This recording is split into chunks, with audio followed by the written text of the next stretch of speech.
Hey everyone, I'm Mine, and this is set number 70625, the Samurai VXL from the LEGO Ninjago theme. This set contains 428 pieces, 4 minifigures, and originally retailed for $49.99 in the US. This set originally released in 2017 as a part of the Hands of Time wave, and is a part of my Ninjago throwback review series. So let me know in the comments which throwback review you guys want to see next. It could be any set from before 2019. I don't have all of them, but I do have a lot of them, so let me know which ones you want to see in the comments, and I may pick one of your suggestions for next week's video. So here's the main build of this set, the Samurai VXL. It's a little car for Samurai X, and it's definitely very interesting. Taking a look at the aesthetics first, the sword crossguards at the front are a really fun aesthetic, and obviously you can imagine them as weapons as well. They're genuinely very cool. I really like the shurikens on the wheel as well. Obviously added that whole ninja samurai feel, and just look really cool when you have the vehicle rolling around. Some interesting parts used here. I don't think it looks bad, but it's maybe a little bit too open and gappy. Not sure how obvious the camera's making it, but there's a pretty big gap between these parts and between like the main body of the car. So that does feel a little bit awkward. Kind of wish there's a little bit more bulk there, but it's not a huge deal. The top of the car, you have some stickered parts of the Samurai X symbol, and then a few more like golden designs coming up the sides here. And then there's this big blue windshield which can be opened up, and this is where you can sit a character inside. So you can lay her down in there like this and close her back up. And there's how she looks actually driving the vehicle. There's no like control panel or anything on the inside, which is a little bit unfortunate. I wish they included something like that, but she still sits in there fine, which I guess is okay. Very rounded design to this top section too, with like these angled pieces coming down. Out the back there's two 6-stud shooters. Those can be rotated up or down, and if you turn this piece to the back, all the individual studs will shoot out. I'm not going to do it here because you guys can assume how they work. They come in plenty of sets, and I don't want to go pick up a bunch of studs. But yeah, they've always been a fun yet messy play feature. I like the use of these pieces right here that cover up the wheels. That gives a kind of fun look. Very smooth, very sleek. And of course it's all the same on the other side. And then the center back is just all kind of really ugly. That's kind of surprising because the rest of this looks better. But yeah, you just have open studs, which open studs work sometimes, but they're all in different colors. Then you have a smooth part right here that slopes down. It all feels kind of aimless in this section. It's a small part of the build and probably could be very easily modified, but I don't know, I just feel like it's weird that that's like that. Coming down to the back too, like you have an exhaust right here, but everything surrounding it doesn't seem all that well thought out. Very blocky, very awkward, lots of different colors used. I don't know how I feel about that. Definitely not the best look, but obviously this is not the angle you're looking at from most of the time. So yeah, if I was someone who modified sets more, that's probably something I would modify, because I'm not the biggest fan of all that. But now that we've taken a look at the aesthetics, let's take a look at the actual play feature of this build. Now you may have seen a little bit, but the wheels at the front and the back can both actually move. Okay, quick edit. Apparently I've had this in my collection and it's been built wrong for about a year. It doesn't change things too much, I just had to move this headlight section back one stud. But anyway, yeah, now that that's fixed, the play feature with this set is really cool. So the seating area in the middle can be turned left and right, and when you do so, you can see the wheels also move. And this can actually help you control what direction the car turns. So by default, I can have it straight like this and move the car straight. But if I turn the seating area to the left,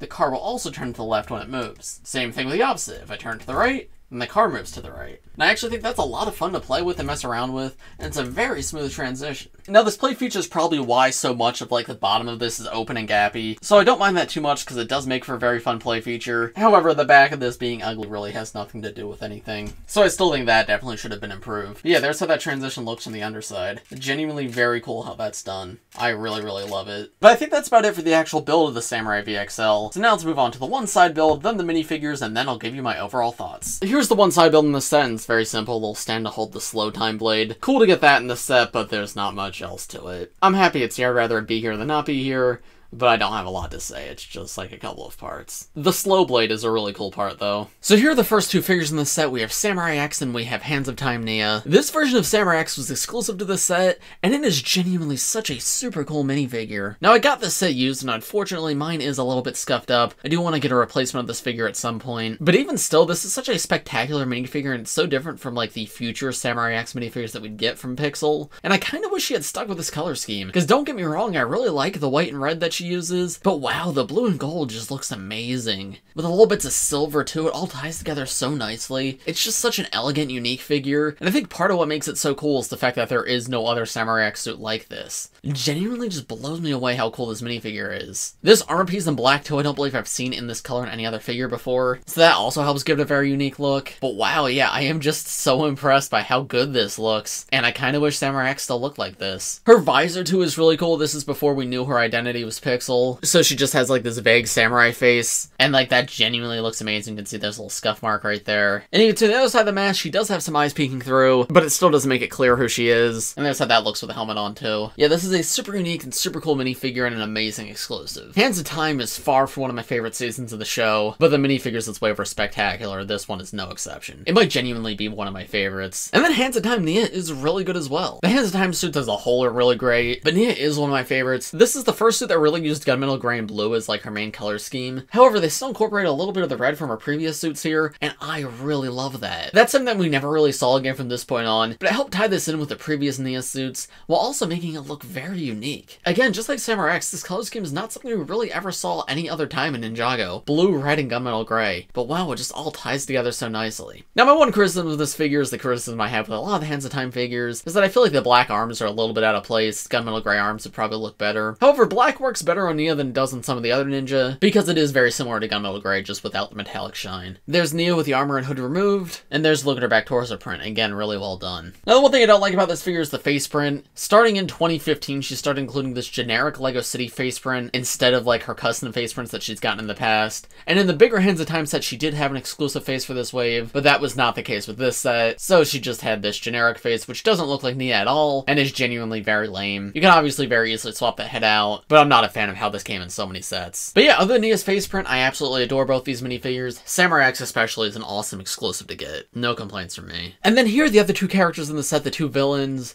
We have General Makia and we have Rivet. Now, I have such mixed feelings on the Vermilion, because on the one hand, they were some of the lamest villains in the show. I could not stand their personalities, Makia included. I guess Makia was marginally better than the other Vermilion, but even still, I was not a fan of how they were handled in the show at all. However, conceptually, they're some of my favorite villains. I love the idea of the snake hive mind. That's such a cool and creepy idea, and the figures captured it all so perfectly, and just like, wow, they're genuinely so amazing. Makia is exclusive to the set, and she might be my favorite of the Vermilion minifigures. Now, something kind of cool is this back attachment that she has going on. So you can obviously see it's brick built. It gives her this long body that makes her taller than the rest of the other minifigures. And then the idea is the armor is filled with the Vermilion snakes, and you can see there's little snakes coming out the sides. This is a super cool concept, and I love how this looks. Again, it fits the whole snake hive mind idea, the fact that she could transform into this larger creature, and I really love that. I especially love the little snakes coming out on the side. I know I already mentioned them, but look at them. They're just so cute, so much fun. One thing kind of weird is the snakes that make up the body are not the same color as the snakes that make up her torso and her head. She uses dark red for her face, her hair, and her torso, while the snakes in her body are the more brighter red like Rivet uses. So that is a bit strange. I wish they'd gone with dark red for the body too, but it looks like for Hands of Time they didn't want to recolor these snakes in any other colors, because we didn't get orange snakes either, despite there being orange snakes in the show. So that's a little bit lame, but it's not a huge deal, and if it is that big of a deal, you could just put this body on one of the other Vermilion that do use this color. Oh, I'm not sure if you guys can see it, but there's what the top of the tail looks like. Just lots of little snake tails peeking out. But now that you've seen Makia in her like fully armored form, she also comes with an alternate set of legs in this set, so now I'm going to switch to them. So there's a look at Makia with legs, and now that we can see her up a little bit closer, you can appreciate her full face print, torso print, leg print, and yeah, this looks amazing. I love the little snakes coming out of her torso. The reuse of the Medusa hairpiece is perfect here too. In fact, I wish more of the Vermilion used it. Like, that's just so cool, seeing those dark red snakes making up her hair. That looks amazing.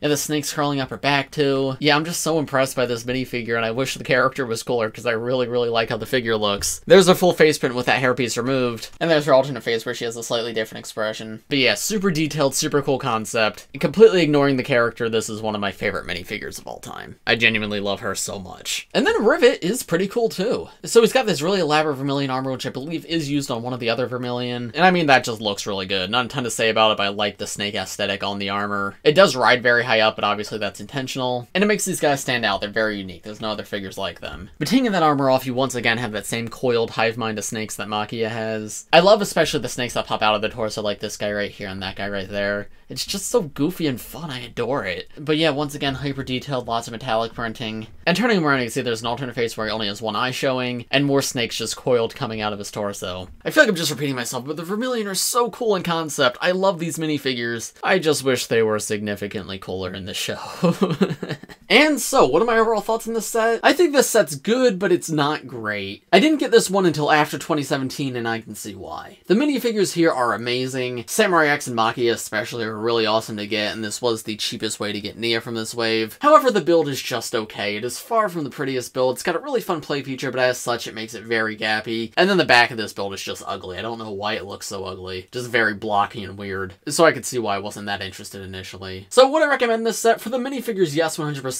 But for the build, I mean, it's cool, and it did serve a, like, pretty significant purpose in the show. So for that, yes. But if you're just looking for, like, amazing builds, you want to get the best Ninjago sets of all time, this is not one that I'd put on this list. It's fine, it's not bad by any means, but compared to especially a lot of the other sets in the same wave, this one was a bit of a letdown. Also, $50 is a bit much. I think this probably should have been $40 at the time, but nowadays, this is obviously what a $50 set would be, if not smaller.